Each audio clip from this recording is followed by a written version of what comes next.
Rebeca Grynspan, Secretary General of the United Nations Conference on Trade and Development, UNCTAD. Welcome to Al-Arabiya.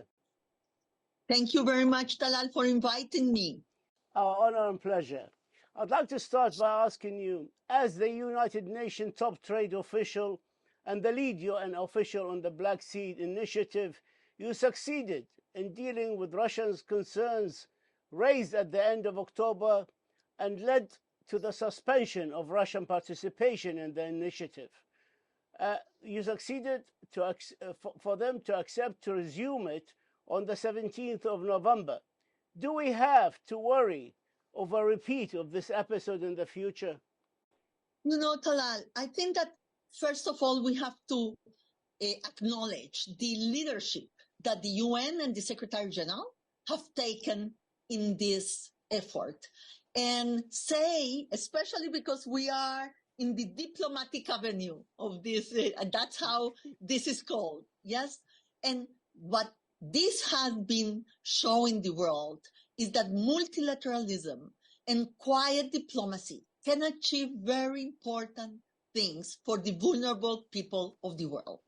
And I think that this is the main lesson that we have had from the Black Sea Grain Initiative. Now, we are doing this in the midst of a war.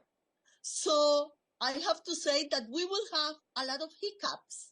You know, many things will happen because we are trying to maintain this alive and operational and going in the midst of a war. So what I think is that the right attitude that we have to have, and that's what the UN is saying, is that we won't spare any effort to make this happen and for this to continue happening for the most vulnerable and poorest sectors of the population of the world. As you said, two parties, major parties in this initiative are at war. There are Western sanctions increasing, not decreasing. But can you talk to us a little bit about the difficulties that you faced in renewing or resuming, I should say, this initiative? Well, I would say, Talal, that the main difficulty that we have is trust. Yes? Trust is something that you build and that takes time. And for the moment, the trust has been there, not because we have solved everything, but because there is trust that we will make all the efforts to solve the remaining obstacles that we are still facing. And we have to maintain this trust and, try to involve all the partnerships that are necessary, all the partners and sides that are necessary to make this happen, because the UN cannot make it alone. The UN is a facilitator in this endeavor, and we need to maintain the attention. We need to give the right information, the indicators of what is happening in the global, in the global trade, in the prices of food and fertilizers that are affecting all of us. And we are doing that, trying to build the road for the right solutions to be possible. Is the United Nations obligated to ensure the ease or to remove any restraints on Russian grains and fertilizers exports in accordance with the Memorandum of Understanding signed between Russia and the United Nations? Yes, there has been progress, and I think that it's important to recognize the progress. But as I have been saying, and the Secretary General has been saying, there is still obstacles and challenges that we need to overcome. There have been obstacles on the secondary effects of the sanctions. You know that we are working within the sanctions regime, and there are three different systems: the US, the UK, the EU, and so we have to get into the nitty-gritty of each of the systems to be able to solve the problems that the private sector, especially the private sector, still faces, to bring this to the scale needed to avert a food insecurity crisis in the world. That's exactly my question. Can this be done and achieved without breaking Western sanctions? Well, for the moment, we have been able to, and we are trying to work within that constraint. We think that is possible. Goodwill is necessary, commitment, engagement, and the conviction of how important this is for the world.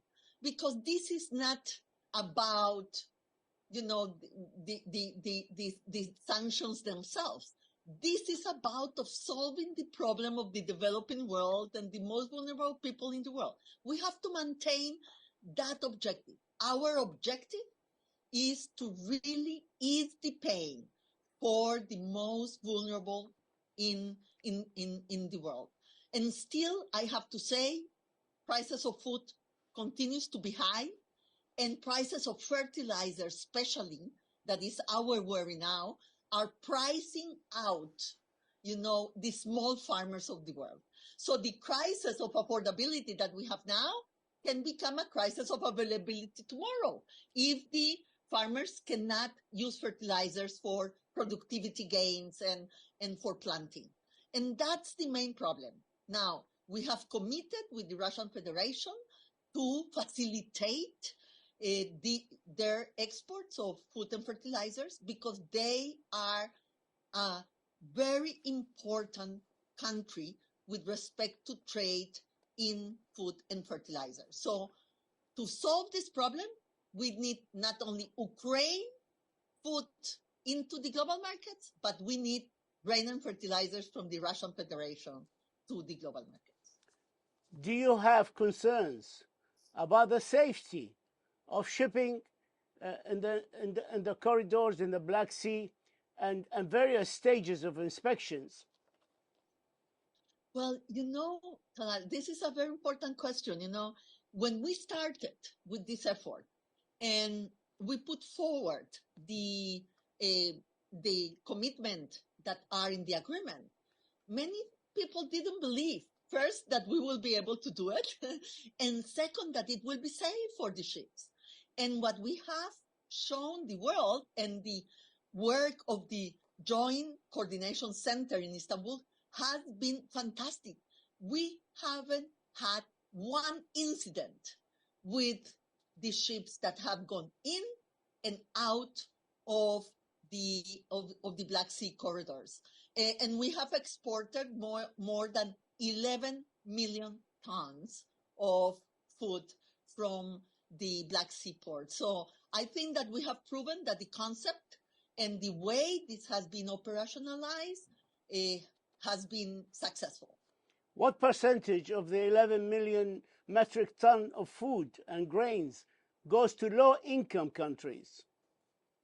Yeah, that's a very good question. Can I make maybe a precision there? Because a lot, in wheat, most of it has gone to the developing world. And if I'm not mistaken, and here the people that is with me can correct me, I think that 1/3 has gone to the least developed countries. Now, the thing is that in the corn part, corn goes not only for human consumption. Corn also goes for animal feed. Yes. And animal feed has never been going to developing countries, because developing countries and poor countries has a different way of animal feed, because it's too expensive, as you can imagine, to import animal feed. So animal feed has gone mainly to the developed world, but corn for human consumption has gone to the developing world.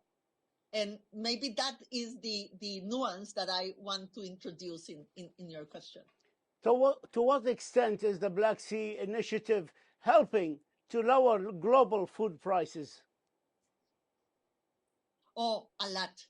If you look at the food index of the FAO food index, this has been 7 consecutive months of decrease in the food index price. Now, still, let me say, we are not satisfied, because we need still to, for prices to go even farther down, for poor people to feel the benefit of what we have done. But still, if you take the World Bank models, you could say that if this would not happen, 100 million people more will be poor today, because, the price of food is fundamental for their purchase per month. Yes? So this has made a huge contribution to avoid even further poverty in many countries. Let me just say, Talal, maybe one thing. The problem that we have is that that many of the currencies have been devaluated because the dollar is so strong. Yes. And the stronger the dollar is, also in the countries, food is more expensive. So it's not only about trade, it's also about finance. And the finance part of this is also affecting prices in the developing countries. We understand that Russia has offered to donate 260,000 metric tons of fertilizers stored in European ports to farmers in the developing world who have been priced out of the fertilizer market because of shortages.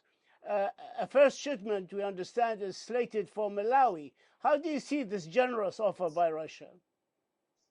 Well, we really welcome it.